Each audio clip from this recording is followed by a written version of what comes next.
Bureaucracy का अपने आप को अहम कानून साजी में बचाए जाने का इंकशाफ सामने आया है और हाल ही में पार्लियामेंट से मंजूर तरमीमी बिल में ग्रेड 16 से 22 के अफसरान को असासे आम करने का पाबंद भी बनाया गया है, जबकि हुकूमत ने सिविल सर्वेंट्स एक्ट में तरमीम IMF की तजवीज़ पर की है। आपको बताएं कि तरमीम में कहा गया है कि असासों के जाहिर करने में सिविल सर्वेंट की प्राइवेसी का ख्याल रखा जाएगा। तफसीलात जान लेते हैं नुमाइंदा खुसूसी इस्लामाबाद रियाजुल हक से। रियाज, सबसे तो बताएं ना हमें कि ये मामला आखिर है क्या, डिटेल्स क्या हैं इसकी? जी बहुत शुक्रिया फरजाना। हुआ ये कि 2021 में जब IMF के साथ मुज़ाकरात चल रहे थे तो तब भी IMF की ये शर्त थी कि जितने भी सिविल सर्वेंट्स हैं, जो ब्यूरोक्रेट्स हैं और जो 17 से लेकर 22 ग्रेड तक के जो CSS के थ्रू कम्पिटिटिव प्रोग्राम के थ्रू आते हैं और ज़ाहिर है बड़ी अहम पोजीशंस पे होते हैं, चाहे वो 17 में हो और ऑनवर्ड जब वो 22 तक जाते हैं फेडरल सेक्रेटरी बन जाते हैं या इसके अलावा इंडिपेंडेंट ऑर्गेनाइजेशंस के जब वो हेड होते हैं, तो इतनी इंपॉर्टेंट पोजीशंस पे वो होते हैं और अरबों रुपए के फैसले वो करते हैं। ख़ासतौर से जो बड़ी मिनिस्ट्रीज़ हैं जिसमें फाइनेंस है, जिसमें इंटीरियर है, इसके अलावा वाटर एंड पावर है और मतलब आप चलते जाएँ ओगरा वगैरह में मुख्तलिफ जगहों पे ऐसे ब्यूरोक्रेट्स मौजूद होते हैं जो अरबों रुपए के फैसले करते हैं। तो IMF ने कहा कि ये तो कॉन्फ्लिक्ट ऑफ इंटरेस्ट है कि इतने बड़े बड़े जो सियासतदान हैं उनके नाम तो आ जाते हैं, लेकिन जो उनके साथ काम करने वाले जो ब्यूरोक्रेट्स हैं, जो असल मशीनरी होती है इस सिस्टम का, जो कॉग व्हील्स होते हैं गवर्नेंस का किसी भी मुल्क का, उनके एहसास है उनकी तफसीलात किसी तौर पे सामने नहीं आती और कुछ अरसे बाद हमें जो है वो डिटेल्स मिलती है कि जनाब फलाना ब्यूरोक्रेट तो जो था वो इस स्कैंडल में पकड़ा गया, ये स्कैंडल था, पंजाब हो चाहे मुख्तलिफ जगहों पे हों, तो ऐसे करते हैं कि इनके एहसास पब्लिक किए जाएँ। तो 2021 में कोशिश हुई, वो नाकाम हुई। अब इस वक्त जब 2024 में मुज़ाकरात चल रहे थे IMF के साथ, तो ये बात तय हुई थी 23 में भी और 24 में भी। ख़ास तौर से 24 में बहुत ज़्यादा थ्रेडबेयर इस पर डिस्कशन हुई और इसमें कहा गया कि जितने भी ब्यूरोक्रेट्स होंगे 17 से 22 के, वो अपने असासे जो हैं वो डिक्लेयर करेंगे और ये असासे पिछली मरतबा की निस्बत ज़रा डिफरेंट होंगे। पहले ये होता था कि असासे डिक्लेयर ये होता था कि असासे एस्टेब्लिशमेंट डिवीज़न को भिजवा दिए जाते थे, जितने 12 कैडर्स हैं, चाहे वो फॉरेन ऑफिस है, चाहे वो सेक्रेटरी ग्रुप है, चाहे वो OMG ग्रुप है या उसको जो पाकिस्तान एडमिनिस्ट्रेटिव जो है वो समझा जाता है। असासों के हवाले से ही ये डिबेट क्यों सामने आई है और क्यों छुपाए क्यों जा रहे हैं, और अगर आज जाहिर करने का कहा जा रहा है तो उसकी बेसिक रीजन क्या दी जा रही है? ये जो सारे ग्रुप्स हैं, मैं उसी की तरफ आ रहा हूँ कि जितने पाकिस्तान मैनेजमेंट सर्विस के जो ग्रुप हैं, तो उनके जो असासे हैं वो ना सिर्फ एस्टेब्लिशमेंट डिवीजन को जाएंगे बल्कि वो FBR की जो वेबसाइट है उस पर अपलोड जो है वो अपलोड करेंगे पोर्टल पे और उसके बाद आवाम के लिए अवेलेबल होंगे। जिस तरह किसी सेनेटर के और किसी कौमी असम्बली के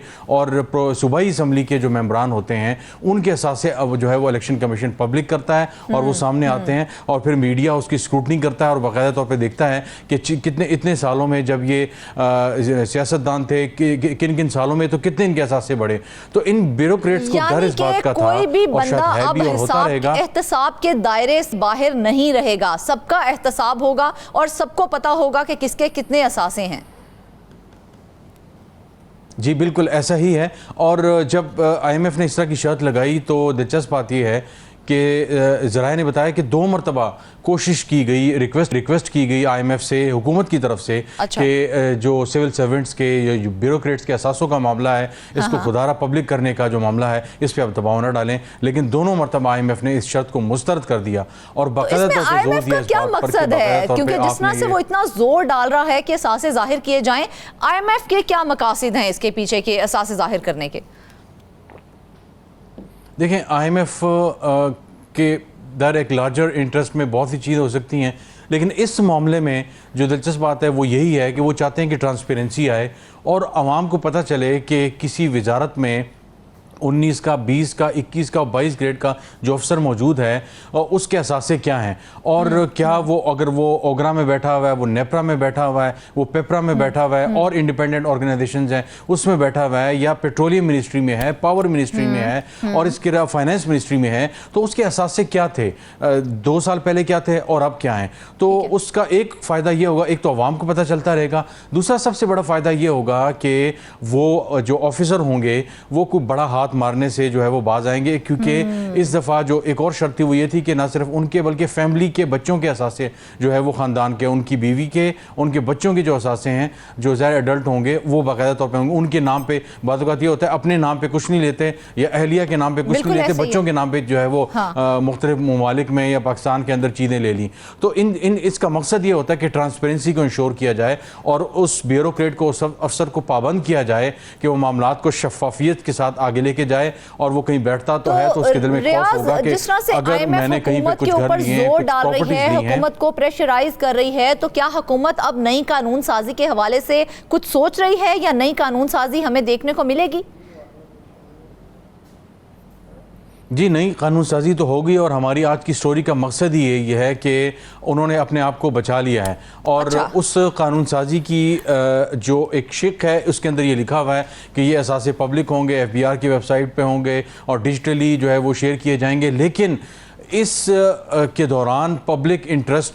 का एक इशू तो है ही है, लेकिन इसके साथ साथ जो ब्यूरोक्रेट्स हैं उनकी प्राइवेसी को इंटैक्ट रखा जाएगा। अच्छा। तो उनकी प्राइवेसी के चक्कर में असल वारदात यहाँ पे हुई है कि उनकी प्राइवेसी के चक्कर में उनकी जो जायदादें हैं, उनकी अपार्टमेंट्स हैं, मुल्क के अंदर हैं, मुल्क के बाहर हैं, उनकी जो तफसीलात हैं वो शेयर नहीं की जाएंगी। एक बार फिर से बचा ली कहा जाएगा उनकी जो 4 प्रॉपर्टीज हैं। जी, तो ये एक मुझे 2-3 ज़िम्मेदार ऑफिसर्स ने बताया कि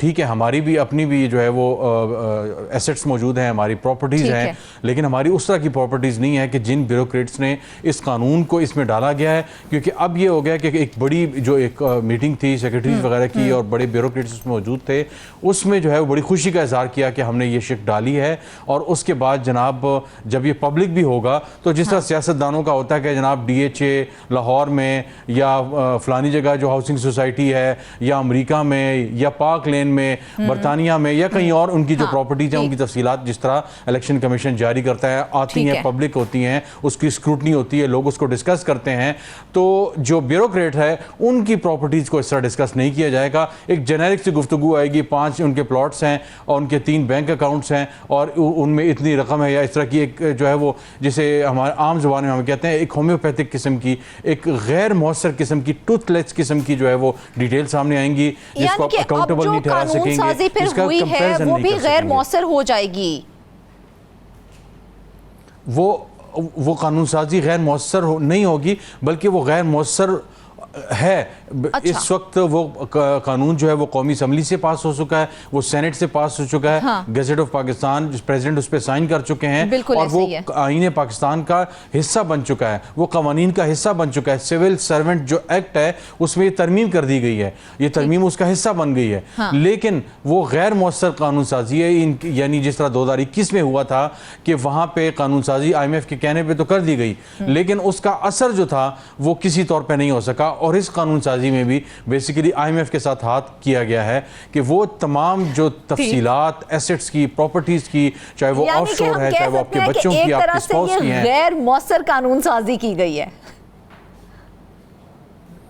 जी बिल्कुल, न सिर्फ गैर मौसर कानून साजी की गई है बल्कि IMF को बेवकूफ़ बनाया गया है। और उनकी जो सिफारिशात थी उनका बुनियादी मकसद ये था कि शफाफियत लाई जाए, जिसे ट्रांसपेरेंसी कहते हैं, और अकाउंटेबल ठहराया जाए इन ब्यूरोक्रेट्स को, ताकि वो कल कोई बड़ा इक़दाम उठाते हैं, कोई ऐसा काम करते हैं जहाँ पे कॉन्फ्लिक्ट ऑफ इंटरेस्ट आए। यानी अगर वो पेट्रोलियम मिनिस्ट्री में मौजूद हैं, पावर मिनिस्ट्री में मौजूद हैं, किसी कंपनी के साथ कोई कॉन्ट्रैक्ट अगर साइन करते हैं तो किसी को अनड्यू फ़ायदा ना दे सकें, किसी को गैर ज़रूरी तौर पे कोई फ़ायदा ना दे सकें, और एक पार्टी का हक पहुंचता है उसको उसके हक से महरूम कर सकते हैं, लेकिन सेक्रेटरी हैं तो वो ज़ाहिर उसका फ़ायदा ले सकते हैं। तो उसके बदले उनको जो चीज़ गिफ्ट की जाती है, चाहे वो मुल्क के अंदर है चाहे वो मुल्क के बाहर है, ज़ाहिर वो उन्हीं को दी जाएगी, उनके बच्चों के नाम हो सकती है, तो उन चीज़ों से वो बच सकते हैं। इन तमाम चीज़ों को रोकने के लिए, ताकि मुफाद आमा हो, रियासत का फ़ायदा हो, अवाम का फ़ायदा हो,